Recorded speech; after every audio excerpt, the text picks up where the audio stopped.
大家好，我是曲远，今天呢来带横跨5周系列特别的一些鹦鹉。那里面的鹦鹉，我到底有没有养过？完全没有。那就是让你们的眼界去看一些世界级的鹦鹉，连都是在原生地，怎么鹦鹉会有人拿球拍呢？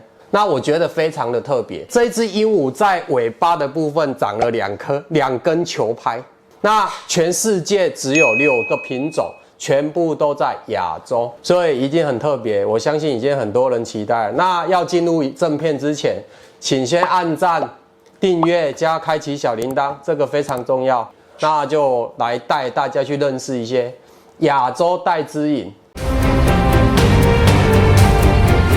现在准备介绍第一只亚洲球星，它的名称叫做塔拉杜球拍尾哦，球拍尾鹦鹉。你看哦，它整个画面上后面就是2个球拍鱼。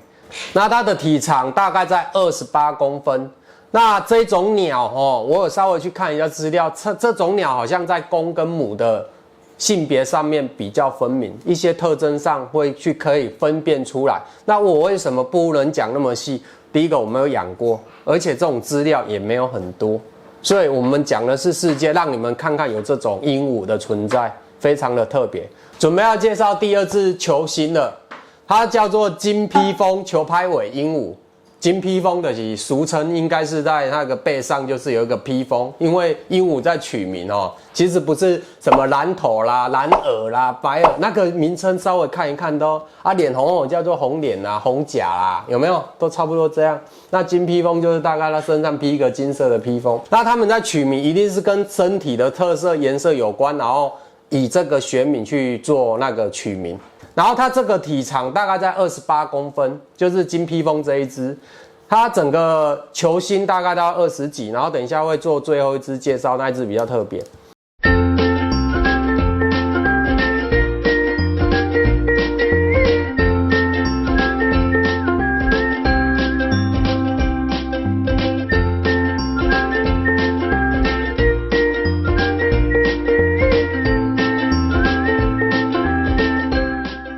那第3只球星叫做蓝冠球拍尾鹦鹉。蓝冠顾名思义，我连图都不用看哦，它绝对是头一定是蓝蓝的。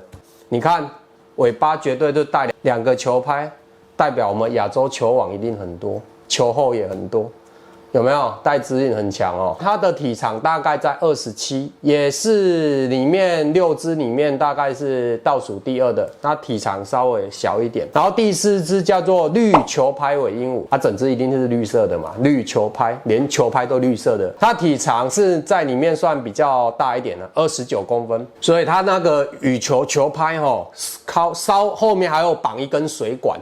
加长。然后第5只叫做蓝头球拍尾鹦鹉，真的嘞，吓死我了。第3只叫蓝冠，第5只叫蓝头。那蓝头差在哪呢？蓝头可能它的头的蓝色分布比较广哦，整颗头都偏蓝。那这一只是里面体长最小，它只有26公分，那一定是带错球拍，应该是带到桌球的，因为它只有26，一般人家要带羽毛球拍，结果它是带桌球拍去，所以体面最小的。我在猜啊，如果输赢起来，它也是吊卡位的那一型。请支援收银。好，最后一只就是今天比较特别的，它体长是最大的，它有37。这个37羽毛球拍，我大概在猜，那一个羽毛球拍应该是可以当伸缩杆，然后也是6只球星、球王、球后里面最大只的。然后它叫做红顶球拍鹦鹉。